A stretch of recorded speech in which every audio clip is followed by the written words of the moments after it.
Hello dear students. तो last lecture के अंदर हमने डिस्कस किया था about solubility of solids in liquids. Now our next topic is solubility of gas in a liquid. इस topic के अंदर हम डिस्कस करेंगे किसी गैस की सॉल्युबिलिटी को किसी लिक्विड के अंदर। ठीक है, तो चलिए स्टार्ट करते हैं। हम इस लेक्चर के अंदर एक बहुत इंपॉर्टेंट लॉ भी पढ़ेंगे, हेनरीज लॉ, जो आपने थोड़ा सा +1 के अंदर भी डिस्कस किया था। यहाँ पर हम उसको डिटेल के अंदर डिस्कस करेंगे। एग्जामिनेशन पॉइंट ऑफ व्यू से भी ये इम्पॉर्टेंट है, आ सकता है कुछ छोटे छोटे क्वेश्चंस भी इससे रिलेटेड आपके पास आ सकते हैं एग्ज़ाम के अंदर। तो चलिए स्टार्ट करते हैं solubility of gas in a liquid. सबसे पहले हम ये जान लेते हैं कि किसी गैस की सॉल्युबिलिटी किसी लिक्विड के अंदर, इसका मतलब क्या है। ठीक है, तो अकॉर्डिंग टू द डेफिनेशन, क्या है डेफिनेशन देखिए, it is the volume of the gas in centimetre cube that must be passed from 1 ml of the liquid at 1 atmospheric pressure to obtain a saturated solution at any temperature T। इसका क्या मतलब है? देखिए, एक कोई liquid है, suppose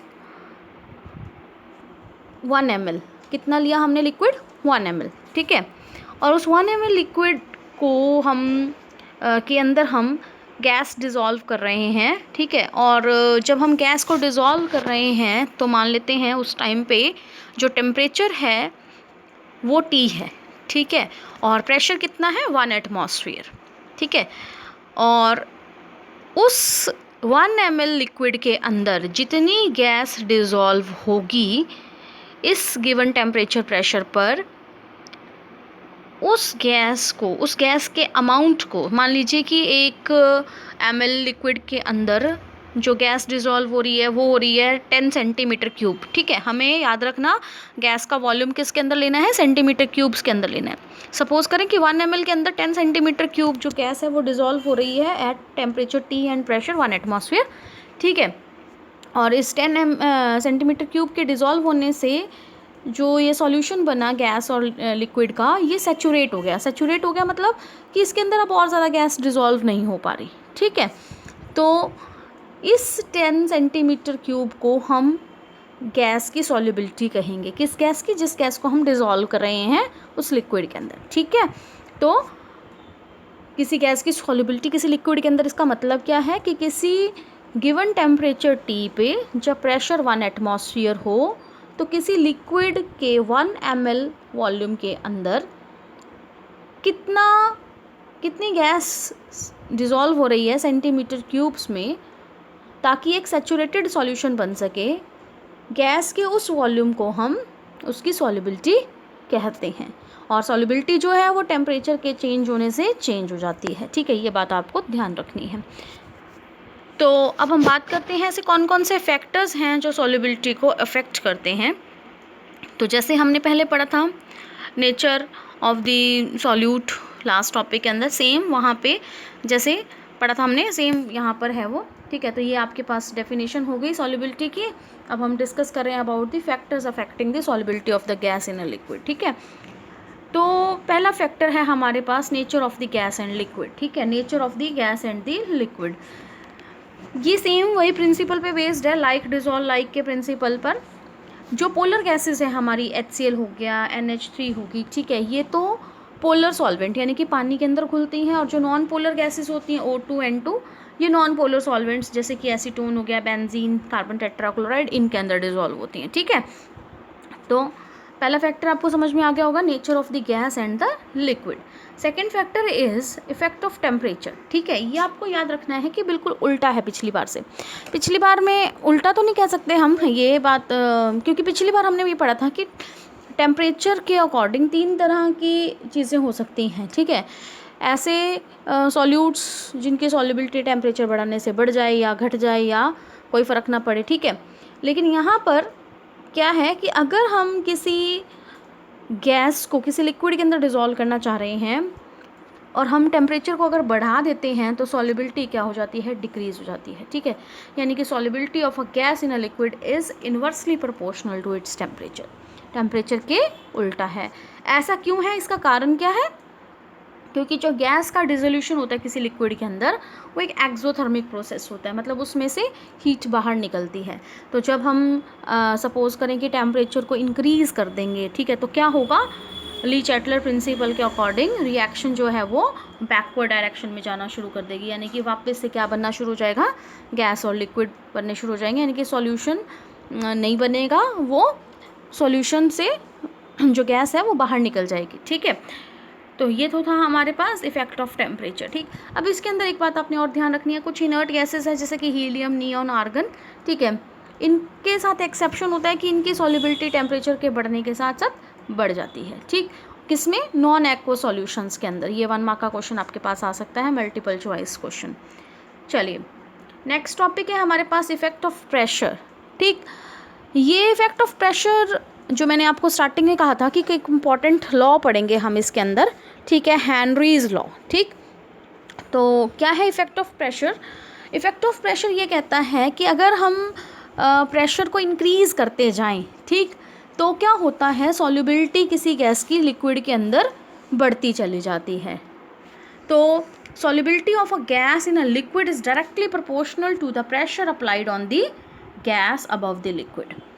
solubility बढ़ जाती है जब हम प्रेशर को बढ़ाते हैं, यानी कि डायरेक्टली प्रोपोर्शनल है solubility और प्रेशर एक दूसरे के। तो ये इसका जो क्वांटिटेटिव एस्पेक्ट था वो हेनरी ने डिस्कस किया था, पढ़ा था, और उसको हम आज हेनरीज लॉ के नाम से जानते हैं। तो देखते हैं हेनरीज लॉ क्या कहता है। देखिए फर्स्ट डेफिनेशन है ये हेनरीज लॉ की। हेनरीज लॉ क्या कहता है, the mass of the gas dissolved in a liquid is directly proportional to the pressure applied on the gas present in the equilibrium in the liquid at constant temperature. इसका मतलब कि जो gas है उसके ऊपर जितना प्रेशर लगा रहे हैं हम, जितना ज़्यादा प्रेशर लगाएंगे उतना ज़्यादा उसका जो मास है लिक्विड के अंदर वो डिज़ोल्व होगा। ठीक है, यानी कि उतनी ज़्यादा गैस लिक्विड के अंदर डिज़ोल्व होगी। सीधी सी लैंग्वेज के अंदर हम कहें कि m is directly proportional to p, means the pressure applied on the gas results in the increased solubility of the gas. मतलब कि जितना ज़्यादा हम प्रेशर अप्लाई करेंगे उतनी ज़्यादा गैस लिक्विड के अंदर डिज़ोल्व होगी। तो अगर हम इस प्रोपोर्शनैलिटी कांस्टेंट को हटा दें तो इसकी जगह पे हम क्या लिखते हैं, k। ये जो k है ये कांस्टेंट ऑफ प्रोपोर्शनैलिटी है और ये कई बातों पे डिपेंड करता है। कौन कौन सी बातों पे, देखिए, नेचर ऑफ द गैस पे डिपेंड करता है, नेचर ऑफ द सॉल्वेंट पे डिपेंड करता है और टेम्परेचर पे डिपेंड करता है। तो ये थी हमारे पास हेनरीज लॉ की फर्स्ट डेफिनेशन। और ये देखिए ग्राफिकली हमने इसको शो किया है कि अगर हम m और p के वर्सेस एक ग्राफ प्लॉट करेंगे तो एक स्ट्रेट लाइन ग्राफ आएगा। इट मीन्स कि m बढ़ेगा अगर p बढ़ेगा, यानी कि प्रेशर बढ़ने से सॉल्युबिलिटी जो है वो बढ़ेगी। तो यहाँ पर स्लोप जो है that is equal to k। ठीक है, जो इक्वेशन ऑफ लाइन होती है हमारे वहाँ से निकाल सकते हैं हम। हेनरीज लॉ की सेकेंड डेफिनेशन पढ़ते हैं अब हम। क्या कहते हैं हेनरीज लॉ की सेकेंड डेफिनेशन, देखिए, the solubility of a gas in a liquid at a particular temperature is directly proportional to the pressure of the gas in equilibrium with the liquid at that temperature. इसका मतलब क्या है, suppose करें कि किसी temperature T पे, इन्होंने लिखा है ना यहाँ पर कि eight a particular temperature, suppose कर लेते हैं हम कोई पर्टिकुलर टेम्परेचर है T, ठीक, उस पर एक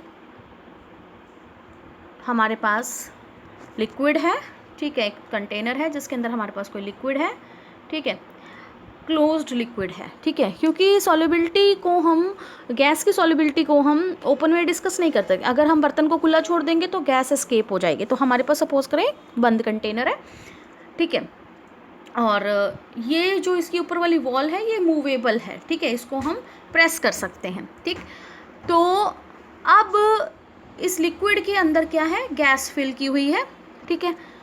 इस गैस की सॉल्युबिलिटी की हम बात कर रहे हैं, जितना ज़्यादा हम यहाँ पे प्रेशर अप्लाई करेंगे उतना ज़्यादा इस गैस की सॉल्युबिलिटी बढ़ती जाएगी इस लिक्विड के अंदर, ठीक है। और ये लाइन जो है ये क्या कह रही है, gas in equilibrium with the liquid at the temperature. ये जो गैस है ये इस लिक्विड के साथ इक्विलिब्रियम में है। तो मोर is the pressure applied, more will be the solubility. Same बात है, बस थोड़ा सा घुमा के कही है। जिस टाइम हेनरी अपना लॉ दे रहा था उसी टाइम डाल्टन ने भी अपना एक लॉ दिया था जिसको हम Dalton's law of partial pressure के नाम से जानते हैं। क्या कहता है ये लॉ, देखिए, ये लॉ कहता है कि if a mixture of gases are simultaneously in equilibrium with the liquid, the solubility of any gas in the mixture is directly proportional to the partial pressure of the gas in the mixture. इसका मतलब क्या है, देखिए Dalton's law कहता है कि एक container है हमारे पास, उसके अंदर यहाँ पर एक लिक्विड है, ठीक है, कोई लिक्विड है यहाँ पर सपोज करें, और एक कंटेनर बंद है, और इस कंटेनर के अंदर बहुत सारी गैसेस हैं, सपोज 3 गैसेस हैं, ए बी एंड सी, ठीक है, 3 gases are there, A B and C. तो जिस गैस का पार्शियल प्रेशर ज़्यादा होगा उस गैस की सॉल्युबिलिटी ज़्यादा होगी, ये डाल्टन ने कहा था। डाल्टन कहता है कि अगर कोई लिक्विड है और उसके अंदर उसके साथ इक्विलिब्रियम में कुछ गैसेस हैं, तो वो गैस सबसे ज़्यादा उस लिक्विड के अंदर डिज़ोल्व होगी जिसका पार्शियल प्रेशर ज़्यादा होगा, ठीक है। तो दिस इज़ डाल्टन्स लॉ। तो डाल्टन्स लॉ और हेनरीज लॉ को हम यहाँ पर रिलेट करने की कोशिश कर रहे हैं, ठीक है। तो अगर हम सॉल्युबिलिटी को मोल फ्रैक्शन की टर्म्स में एक्सप्रेस करें, ठीक, तो हम हेनरीज लॉ को कैसे लिखेंगे, देखिए यहाँ पर है हमारे पास पी ए क्या है, पार्शियल प्रेशर है किसी गैस ए का टेम्परेचर टी पे, ठीक है, और एक्स ए क्या है, मोल फ्रैक्शन है, जो हम पीछे लिख रहे थे that M is directly proportional to P, वही हम यहाँ लिख रहे हैं, बस हम यहाँ पर जो एम था मास ऑफ द गैस था उसकी जगह हम क्या लिख रहे हैं, एक्स ए लिख रहे हैं, मोल फ्रैक्शन लिख रहे हैं, ठीक है। तो अगर इसको देखें और प्रोपोर्शनैलिटी के साइन को हटाएं, ठीक है, तो हमारे पास क्या आ जाएगा, X A is equal to K dash into P A, ठीक है। ये के डैश क्या है हमारे पास, सेम के डैश है हमारे पास कांस्टेंट ऑफ प्रोपोर्शनैलिटी, जो कि नेचर ऑफ द गैस पे, नेचर ऑफ द लिक्विड पे और टेम्परेचर पे डिपेंड करता है, जैसे के डिपेंड करता था। अब यहाँ में हमने क्या किया है, ये जो के डैश था इसको हम क्या कर दिया, एक्स ए के नीचे ले आए, ठीक है, यानी कि 1/k dash into X A is equal to P A, इसको हमने इस फॉर्म में रीराइट कर लिया, इस इक्वेशन को। तो 1/xa जो है, इसको इसकी जगह हमने क्या लिख दिया, इसकी जगह हमने लिख दिया kh, ठीक है। अब ये kh जो है दिस इज़ हेनरीज कांस्टेंट, ठीक है, इसको हम हेनरीज कांस्टेंट कहते हैं, और इससे रिलेटेड कुछ ना कुछ क्वेश्चन ज़रूर आता है आपके पास एग्ज़ाम में, चाहे आप कोई कॉम्पिटिटिव एग्ज़ाम दे रहे हो वहाँ पे भी आ सकता है, और चाहे आपका बोर्ड एग्ज़ाम हो या कोई स्टेट बोर्ड या CBSE किसी भी तरीके के एग्ज़ाम के अंदर इसका कोई क्वेश्चन आता ही आता है। चलिए अब हम बात करते हैं हेनरीज कांस्टेंट के कैरेक्टरिस्टिक्स की, कि हेनरीज कांस्टेंट किस किस बात पे डिपेंड करता है। तो हेनरीज कांस्टेंट एक यूनिवर्सल कांस्टेंट नहीं है, यानी कि ये डिपेंड करता है on the nature of the gas. अगर गैस चेंज हो जाएगी तो हेनरीज कांस्टेंट भी चेंज हो जाएगा, अलग अलग गैसेस का हेनरीज कांस्टेंट अलग अलग है। और हेनरीज कांस्टेंट टेम्परेचर के भी डायरेक्टली प्रोपोर्शनल होता है, अगर टेम्परेचर चेंज कर देंगे तो हेनरीज कांस्टेंट भी चेंज हो जाएगा, टेम्परेचर इंक्रीज़ करेंगे तो हेनरीज कांस्टेंट इंक्रीज़ हो जाएगा, टेम्परेचर डिक्रीज़ करेंगे तो हेनरीज कांस्टेंट डिक्रीज़ हो जाएगा, ठीक है। तो अगर हम अपने जो पीछे लॉ था इस लॉ को रीराइट करें हम, तो P A is equal to K H into X A, ये हेनरीज लॉ की सबसे ज़्यादा यूज़ की जाने वाली फॉर्म है, ठीक है। P A is equal to K H into X A, where P A is the partial pressure of the gas A, kh is Henry's constant and xa is the mole fraction of the gas A, okay। तो अब हम discuss करते हैं और कई सारे characteristics Henrys constant के, जैसे अभी बता के हटी हूँ मैं, हेनरीज कांस्टेंट जो है यूनिवर्सल कांस्टेंट नहीं होता, नेचर ऑफ द गैस पे डिपेंड करता है, ये लाइन वही रिपीट है।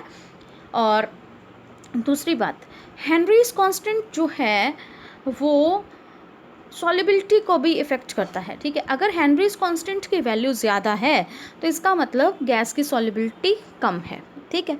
हेनरीज कांस्टेंट जितना ज़्यादा होगा सॉल्युबिलिटी उतनी ही कम होगी, क्योंकि हेनरीज कांस्टेंट जितना ज़्यादा होगा टेम्परेचर भी उतना ज़्यादा होगा, डायरेक्टली प्रोपोर्शनल टू टेम्परेचर है, एंड टेम्परेचर जितना ज़्यादा होगा सॉल्युबिलिटी उतनी ही कम होगी, ठीक है।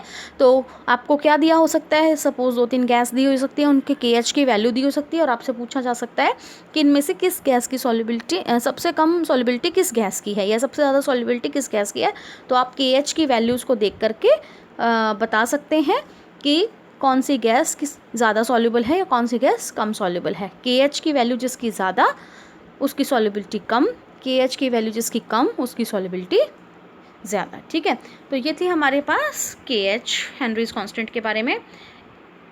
और सेम चीज़ ये मैं आपको एक्सप्लेन कर चुकी हूँ अभी कि the value of KH increases with increase in temperature. ठीक है, it means solubility decreases with increase in temperature. Okay, now applications of the Henry's law. ठीक है, हेनरीज लॉ को हम कहाँ कहाँ अप्लाई करते हैं अपनी डेली लाइफ के अंदर। हम एक बहुत कॉमन फिनोमिना देखते हैं जिसके अंदर हेनरीज लॉ यूज़ होता है। ठीक है, कौन सा phenomena? In the production of carbonated drinks. ठीक है, हमने प्रोड्यूस तो नहीं करी लेकिन हमने पी ज़रूर है, कोल्ड ड्रिंक्स वगैरह। ठीक है, तो जैसे ही हम उसका बॉटल का ढक्कन खोलते हैं हम क्या देखते हैं, उसमें से जो गैस है वो बाहर निकल गई।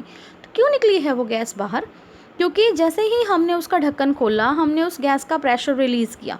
प्रेशर रिलीज़ करते ही, प्रेशर के कम होते ही जो गैस उसके अंदर थी उसकी सॉल्युबिलिटी डिक्रीज़ होगी और वो बाहर आ गई।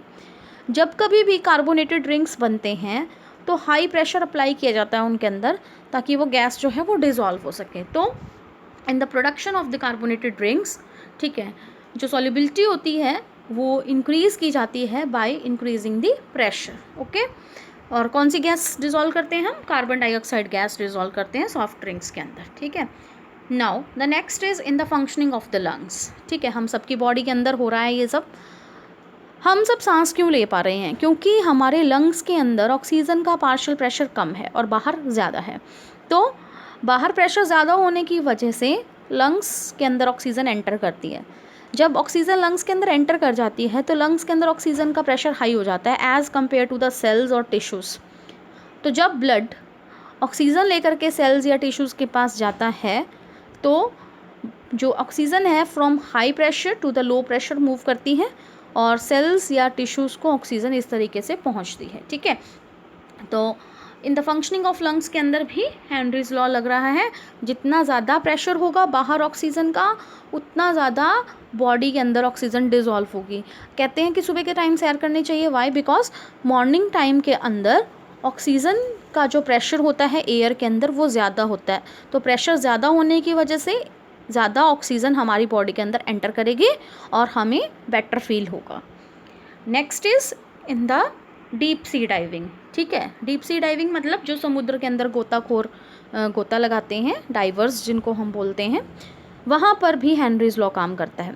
जैसे ही जो डाइवर्स होते हैं वो सी के अंदर जाते हैं, ठीक है, तो सी के अंदर प्रेशर हाई होता है। हाई प्रेशर होने की वजह से जो सी वाटर के अंदर डिज़ोल्व्ड गैसेस होती हैं जैसे कि ऑक्सीजन है या नाइट्रोजन है, वो बॉडी के अंदर डिज़ोल्व होना शुरू हो जाती हैं। ठीक है, बॉडी में एंटर कर जाती हैं डाइवर्स की, और जैसे ही डाइवर्स बाहर आते हैं, ठीक है, तो ऑक्सीजन तो मेटाबॉलिक प्रोसेसेस के अंदर यूज़ हो जाती है, लेकिन नाइट्रोजन बॉडी को रिक्वायर्ड नहीं होती, वो यूज़ नहीं होती। तो जैसे ही डाइवर्स वापस आते हैं बाहर, तो क्या होता है, बाहर का प्रेशर कम होने की वजह से, ठीक है, जो ऑक्सीजन तो यूज़ हो गई, नाइट्रोजन जो थी वो एकदम से बॉडी में से निकलना शुरू करती है, रैपिडली बाहर निकलती है। उस टाइम पर बॉडी के अंदर जो प्रॉब्लम होती है, जो दिक्कत आती है, उसको हम बेंड्स बोलते हैं या डीकम्प्रेशन सिकनेस बोलते हैं। एकदम से अजीब सी घबराहट सी और ऐसा लगना शुरू हो जाता है, तो उसको हम डीकम्प्रेशन सिकनेस बोलते हैं। इस चीज़ से बचने के लिए जो डाइवर्स होते हैं वो जब गोताखोरी करने जाते हैं नीचे समुद्र के अंदर, तो अपने साथ एक सिलेंडर लेकर जाते हैं जिसके अंदर हीलियम होती है, और उस हीलियम वाले सिलेंडर में ऑक्सीजन और नाइट्रोजन दोनों डाइल्यूटेड अमाउंट में होते हैं, ताकि उनको डीकम्प्रेशन सिकनेस या बेंड्स ना महसूस हों जब वो बाहर आएँ। तो ये तो थे हमारे पास applications of the Henry's law. अब हम बात करते हैं limitations of the Henry's law.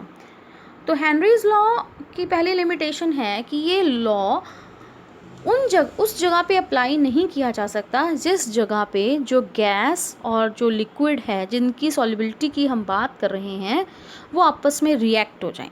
अगर जिस गैस को हम डिज़ोल्व करना चाह रहे हों लिक्विड के अंदर वो आपस में रिएक्ट कर जाएं, ठीक है, उनके बीच में कोई रिएक्शन हो जाए, तो हेनरीज लॉ अप्लाई नहीं होता। हेनरीज लॉ सिर्फ उन केसेस में अप्लाई होता है जिन केसेस के अंदर कोई भी रिएक्शन ना हो गैस और लिक्विड के अंदर। फॉर एग्ज़ाम्पल, यहाँ पर हम बात करते हैं अमोनिया है, अमोनिया इज़ अ गैस, और जब हम उसको वाटर के अंदर डिजोल्व करने की कोशिश करते हैं तो what happens, there is a reaction, there occurs a reaction between ammonia and water and results into the formation of ammonium ions and OH negative ions. तो इस जगह पे हेनरीज लॉ अप्लाई नहीं होता, ठीक है। The second factor is, second limitation is, Henry's law तभी apply होता है जब सॉल्यूशन बहुत ज़्यादा डाइल्यूट हो, ठीक है, यानी कि जो गैस हम डिज़ोल्व करने की कोशिश कर रहे हो लिक्विड के अंदर, वो गैस बहुत ही कम हो या यानी कि लिक्विड बहुत ही ज़्यादा हो। अगर उल्टा हो जाए, अगर लिक्विड कम हो और गैस ज़्यादा हो तो भी हेनरीज लॉ अप्लाई नहीं होता, ठीक है। तो ये थी हमारे पास limitations of Henry's law, it is very important. तो मुझे लगता है कि आपको अच्छे से समझ में आ गया होगा पूरा लेक्चर। फिर भी यदि आपको कोई प्रॉब्लम है तो आप कमेंट बॉक्स में कमेंट करके पूछ सकते हैं। Thank you, have a nice day.